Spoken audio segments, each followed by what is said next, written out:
Hey everyone, I'm Scott. Here are the bricks. Let's go to review. Today we have Lego Speed Champions set number 76902, the McLaren Elva. 263 pieces. This thing retails at $20. I got it for sale for $16 at Walmart.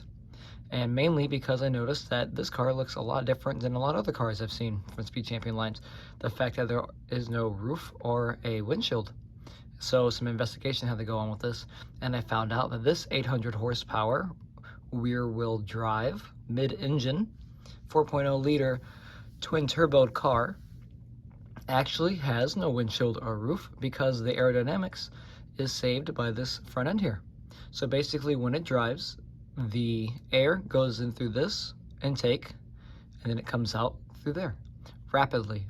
So when it does that, it deflects the air incoming and makes a bubble that goes around the driver. And that's called the bubble of calm, is what McLaren has coined it to be. And they also have a little wall that pops up here as well at higher speeds, 70 plus, so that it can further create that bubble of calm. Though, as you can tell by the minifigure, I probably would want to wear a helmet, because if you get like a seagull, a bird, or a rock that picks up in the high speed, it will probably do some nasty damage. That being said, I think this might be a very impractical car. I don't really understand why they did it. Now, I was told they did it because a lot of the early McLaren race cars don't have windshields, and so they were doing it in homage to those. So it comes to my surprise that I see it again in this kind of car, but like I said, I don't see the practicality to it. I don't see how this can be something you would drive every day. It definitely is a rich man's car. It goes for about $2 million, and a production of, I think, a projected 399 so far. I think only 140 of those have been produced. And I know it is the billionaire's car, because you would only use this for weekend drives. But that's enough about the car itself. Let's go straight into the Lego set.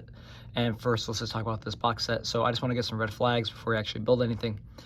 Usually, you know, the boxes are kind of the same for Speed Champions, but what I see here is a sticker already, which is, you know, not a good thing. So I'm expecting a lot of stickers here. And I'm seeing some very generic Speed Champion wheels. And right here on the seats, which, turn it around, look like they have some printed pieces.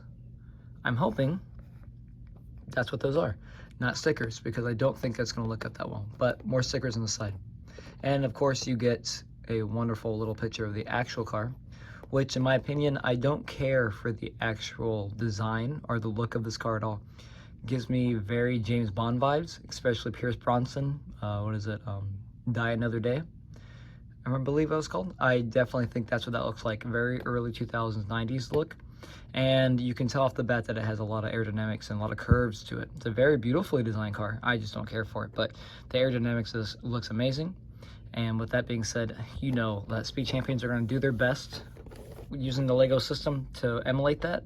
And you can already see that kind of with the wings or the side, which I kind of already figure out how they're going to do this. After building the Countach, this might be a really good prototype for them to actually get those curves out. But that's not much for the box. You got the top here, like I said, with that very generic wheel piece right here, which I don't think they really did anything different. Maybe they have a new one. It looks the same as the other ones are. And the sides are pretty much the same. No McLaren tag like you would have a Lamborghini or Ferrari.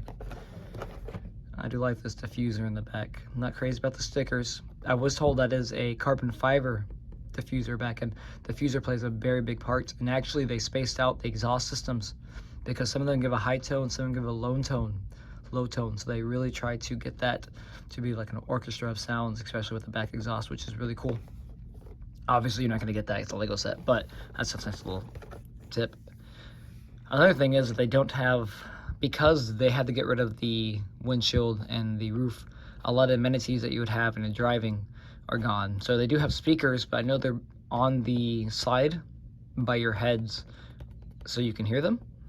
And the heating and air is all down by your legs, so it comes up. That way it doesn't get sucked up by the air in that way.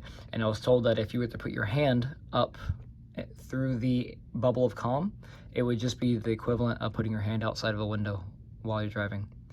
And the reason why they did a lot of that too is because they wanted to make sure this was a driving car, that this was a driving experience, so you're only focused on the road.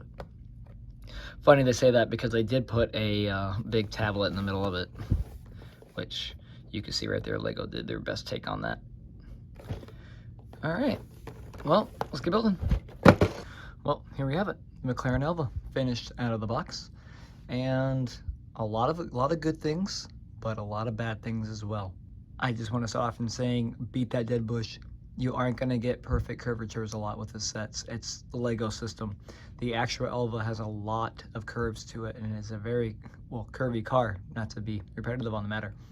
So you're definitely not going to get that because it's Lego, but they do a very good job, at least in trying to executing and trying to get that curves. That's something I really appreciate with this build, is that you're not going to get 100% accuracy, but Lego still tries, and that's all I ask of them, is to try their best to make their best representation of the car they're modeling after. And this Elva actually does a pretty decent job. And I want to point out that really, in my personal opinion, it cuts right here in the middle. I think the whole tail end of this car is beautiful, well designed, masterpiece for a Speed Champion set. Over here, I do feel like it falls apart a lot on the front end of the car. Getting into things, it's a blue, basic Lego blue.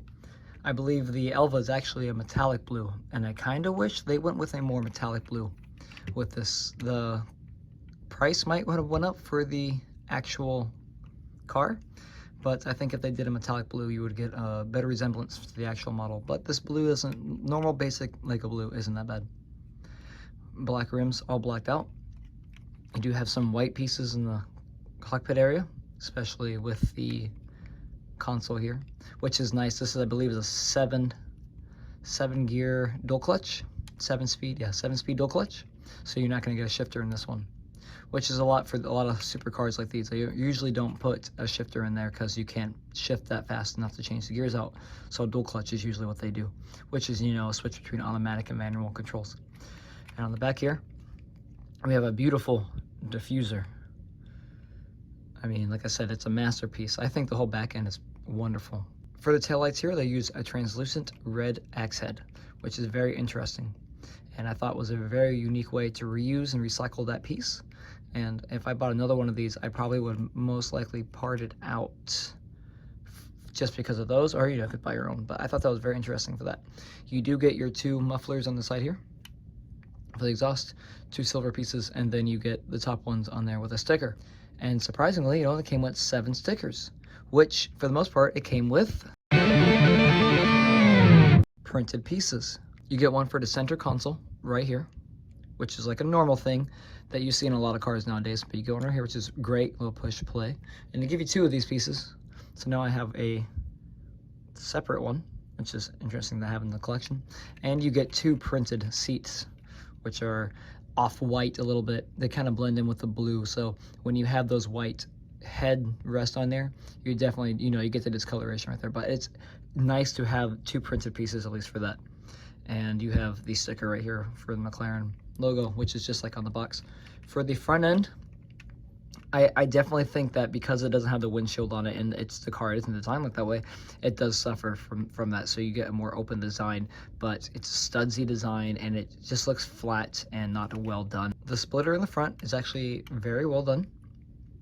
When I was originally building it, I had it backwards and I thought it was kind of odd, so I fixed it. And I was very pleased with that in the end. I like the way the front looks, very aggressive, very sleek. They give you silver angle pieces here for the headlights. And then for that little piece in the front for the air intake, you get your 2 black grills, which is, you know, something they have to point out in that set because that's the big selling point of it, is that bubble of calm to come in through the air and through there. Now the sides here are my least favorite part. They are kind of wonky. They do fold out and it feels like they're gonna break. But they do service and they try their best to give that curved look on the sides, which in its own merit, it could be a lot worse. But like I said, I'm happy that Lego tried at least, and that's what you get here. Now, I do not like the all blue because it just seems like a very cheap set with that. I wish I had a metallic blue. And I hate to say this, but I kind of wish it had maybe some more stickers and more details, more color to poke out through, just to give it a little bit extra work. And it just looks like a little cheap mod. Crazy because it's only $16 and about on sale. The other downside of that is this huge gap right here that happens on the hood, when you have it slanted down to make the angled front end here, it gives you a big crease right there, a little canyon, which I don't like.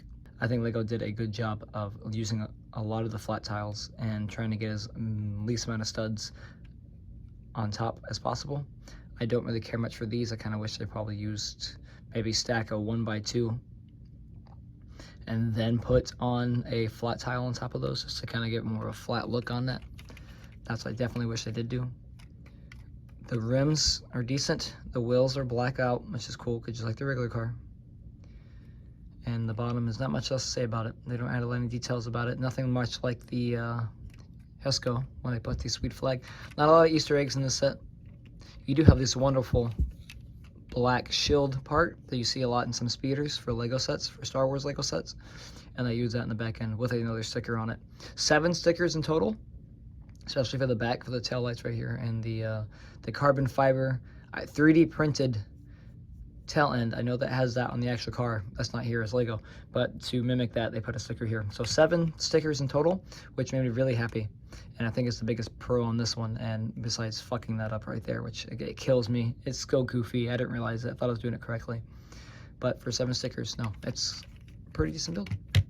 And with the car, we have a nice surprise. We have a lady this time, which I've only been gotten male drivers, and this time we got a woman, which is always nice to have, which really does break up the repetition of male drivers that I've had in the last Speed Champion sets. She has some basic tan or beige pants, no printing on them, a McLaren jacket, a little sport jacket, probably waterproof jacket, with McLaren on the back, and a symbol in there on the front. Nice little weaving right there, I guess, for mesh. And then you have her always trusty wrench slash flathead. She does come with hair and trusty helmets, which you really do need for this car because there's no windshield or roof, and you don't want those rocks hitting you. On the back, there's no double printing. Not as much love as the Countach got with a double printed face. This time you just got that. And that's pretty much it for minifigures, which is another lovely addition, especially for the McLaren outfit that she wears. In total retrospect of this whole build experience, and while building this car, I've kind of realized that 263 pieces is a lot when you're dealing with small pieces. And for $20, I feel like you're getting a lot more than you ask for, because they give you this building experience that has a lot of little pieces.